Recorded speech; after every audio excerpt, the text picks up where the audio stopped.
Hi friends, അസ്സലാമു അലൈക്കും, നമസ്കാരം. ഇന്ന് ഞാൻ വന്നിരിക്കുന്നത് വെറൈറ്റി ആയിട്ടുള്ളൊരു സ്നാക്സുമായിട്ടാണ്. കോളിഫ്ലവർ വെച്ചാണ് നമ്മുടെ ഈ സ്നാക്സ് തയ്യാറാക്കണം. വളരെ പെട്ടെന്ന് നമുക്കത് ചെയ്തെടുക്കാം, നല്ല ടേസ്റ്റുമാണ്. അപ്പോൾ അതിനുവേണ്ടി ഞാനിവിടെ കുറച്ച് കോളിഫ്ലവർ എടുത്തിട്ടുണ്ട്. ഒരു 4-5 ഇതൾ മതിയാകും. അതിനെ ഞാൻ ആദ്യം ഒന്ന് നല്ല ചൂടായ വെള്ളത്തിലോട്ടിട്ട് ഒരു 2-3 മിനിറ്റ് ഒന്ന് തിളപ്പിച്ചെടുക്കുന്നുണ്ട്.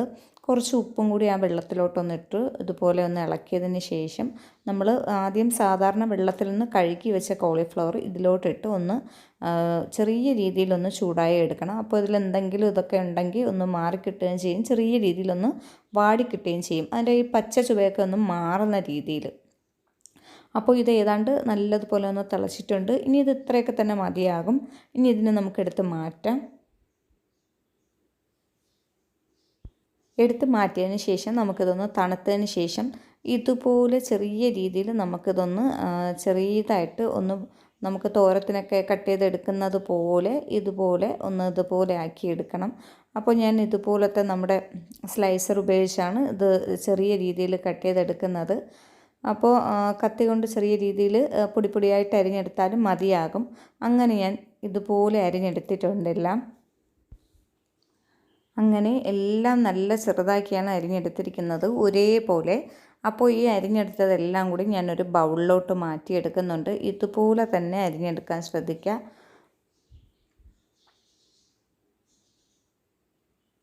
അപ്പോൾ ഇത് അരിഞ്ഞെടുത്തപ്പോൾ കിട്ടിയ തണ്ടാണിത്. ഇതിനെയൊക്കെ എടുത്ത് മാറ്റുക.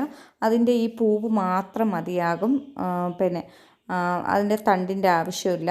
പിന്നെ ഇനി ഞാൻ അടുത്തതായി ഇതിലോട്ട് ചേർക്കുന്നത് സവാളയാണ്. കുറച്ച് സവാള ഞാൻ ഇതുപോലെ നീളത്തിനരിഞ്ഞ് ചേർത്തിട്ടുണ്ട്. അപ്പോൾ ഇത് നമ്മുടെ കോളിഫ്ലവർ ചെറിയ രീതിയിലാണ് ചേർത്തിരിക്കുന്നത്, സവാള കുറച്ച് നീളത്തിനരിഞ്ഞത്. അപ്പോൾ പിന്നെ കുറച്ച് കറിവേപ്പില. ഇനി നമുക്ക് ഉപ്പ് ചേർത്ത് കൊടുക്കാം. നമ്മളിപ്പോൾ ഇത് കോളിഫ്ലവർ വേവിച്ചപ്പോൾ കുറച്ച് ഉപ്പ് ചേർത്തിട്ടുണ്ടായിരുന്നു, അപ്പോൾ അതനുസരിച്ച് വേണം നമ്മൾ ഉപ്പ് ചേർക്കാൻ വേണ്ടി. ഇനി ഇതിൽ കുറച്ച് ഐറ്റംസും കൂടെ ചേർക്കും, അപ്പോൾ അതിനും കൂടെ കണക്കാക്കിയുള്ള ഉപ്പ് നോക്കിയിട്ട് നമുക്ക് വേണമെങ്കിൽ കുറച്ചുകൂടെ ചേർക്കാവുന്നതാണ്. ഇനി ഞാൻ 1 ടേബിൾ സ്പൂൺ അരിപ്പൊടിയും 1 ടേബിൾ സ്പൂൺ മൈദമാവും ചേർത്ത് കൊടുക്കുന്നുണ്ട്. രണ്ടും ഓരോ ടേബിൾ സ്പൂൺ വെച്ചാണ് ചേർക്കുന്നത്. മാവ് കൂടുതലാവേണ്ട കാര്യമില്ല. അപ്പോൾ ഇത് ഇത്രയും ചേർത്തതിന് ശേഷം ഇനി ഞാൻ ഒരു 1/2 ടേബിൾ സ്പൂൺ കുരുമുളക് പൊടിച്ചതാണ് ചേർത്തത്. പിന്നെ ഒരു 1/4 ടേബിൾ സ്പൂൺ മഞ്ഞൾപ്പൊടി. പിന്നെ വേണ്ടത് നമുക്ക് മുളക് പൊടിയാണ്, അത് ഒരു 1/2 ടേബിൾ സ്പൂൺ. അപ്പോൾ ഇതിൽ ചെറിയ പച്ചമുളക് വേണമെങ്കിൽ ഒരു പച്ചമുളക് ചെറുതായിട്ട് കട്ട് ചെയ്ത് ചേർത്ത് കൊടുക്കാം. അപ്പോൾ ഞാൻ പച്ചമുളക് ഇതിലോട്ട് ചേർത്തിട്ടില്ല. പിന്നെ ഒരു 1/4 ടേബിൾ സ്പൂൺ ഗരം മസാല ചേർത്ത് കൊടുത്തിട്ടുണ്ട്. നല്ലൊരു മണമൊക്കെ കിട്ടും നമ്മുടെ ഈ സ്നാക്സ് തയ്യാറാക്കി വരുമ്പോൾ. അപ്പോൾ ഇത് ഇത്രയും ചേർത്തിട്ടുണ്ട്. പിന്നെ ഞാൻ കുറച്ച് ഇഞ്ചി ചതച്ചതാണ് ഇതിലോട്ട് ചേർത്തിരിക്കുന്നത്. അപ്പോൾ വെളുത്തുള്ളി ഇല്ല, ഇഞ്ചി ചതച്ചത് ഒരു 1/4 ടേബിൾ സ്പൂൺ. അപ്പോൾ ഇതെല്ലാം കൂടെ ചേർത്തതിന് ശേഷം നല്ലതുപോലെ ഒന്ന് മിക്സ് ചെയ്ത് കൊടുക്കുക. അപ്പോൾ സവാള നിങ്ങൾക്ക് ചെറുതായിട്ട് വേണമെങ്കിലും കട്ട് ചെയ്യാം, ഇത് നീളത്തിന്. അപ്പോൾ സവാള ഞാൻ നീളത്തിന് കട്ട് ചെയ്തതെന്ന് പറഞ്ഞാൽ നല്ല ഒരു ടേസ്റ്റാണ്. സവാള ഇതിൽ കിടന്നൊന്ന് മൊരിഞ്ഞ് കിട്ടുമ്പോൾ അത് മറ്റേത് അല്ലെങ്കിൽ എല്ലാം കൂടെ കുറേ കൂടെ വെള്ളമൊക്കെ ഒന്ന് ഇറങ്ങി ഒന്നും കാണാൻ പറ്റാത്ത രീതിയിലാകും. അപ്പോൾ ഇതുപോലെ ഒന്ന് ആക്കിയതിന് ശേഷം കുറച്ച് വെള്ളം ഒന്ന് വേണമെങ്കിൽ നമുക്കൊന്ന് ചേർത്ത് കൊടുത്തിട്ട് നമുക്കിതിനെ ഒന്ന് മിക്സ് ചെയ്യാം. അതായത് ഒരു 2-3 ടേബിൾ സ്പൂൺ വെള്ളം മതിയാകും ചേർത്ത് മിക്സ് ചെയ്യാൻ വേണ്ടി. അപ്പോൾ ഇത് ഇത്രയും മിക്സ് ചെയ്ത് ഞാൻ ഇതുപോലെ ആക്കി എടുത്തിട്ടുണ്ട്. ഇനി നമുക്ക് ഇതിനെ ഇഷ്ടമുള്ള ഷേപ്പിൽ ആക്കിയെടുക്കാം. ഞാൻ ചെറിയ രീതിയിൽ ഒന്ന് ഇതുപോലെ ആക്കിയെടുക്കുകയാണ് ചെയ്യുന്നത്.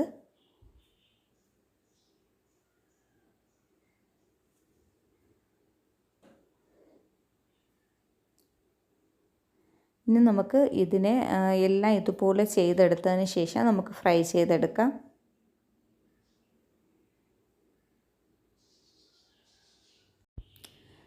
അങ്ങനെ എല്ലാം ചെയ്തെടുത്തിട്ടുണ്ട്.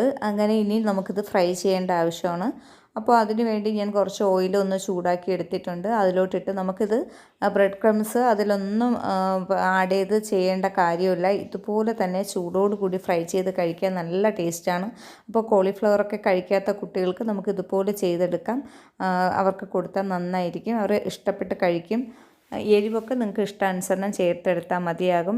വളരെ ടേസ്റ്റി ആയിട്ടുള്ളൊരു നല്ലൊരു സ്നാക്സാണ്. എല്ലാവരും ട്രൈ ചെയ്ത് നോക്കുക. ഇന്നത്തെ ഈ വീഡിയോ ഇഷ്ടമാവുകയാണെങ്കിൽ ലൈക്ക് ചെയ്യാനും ഷെയർ ചെയ്യാനും കമൻറ്റ് ചെയ്യാനും മറക്കരുത്. സബ്സ്ക്രൈബ് ചെയ്യാത്തവരാരെങ്കിലും ഉണ്ടെങ്കിൽ ഒന്ന് സബ്സ്ക്രൈബ് ചെയ്തേക്കുക. തൊട്ടടുത്തുള്ള ബെല്ലൈക്കനിൽ ഓൾ എന്ന് പറയുന്ന ഓപ്ഷൻ കൂടി ഒന്ന് ഓണാക്കി ഇടുക. പുതിയൊരു വീഡിയോയുമായി വീണ്ടും കാണാം.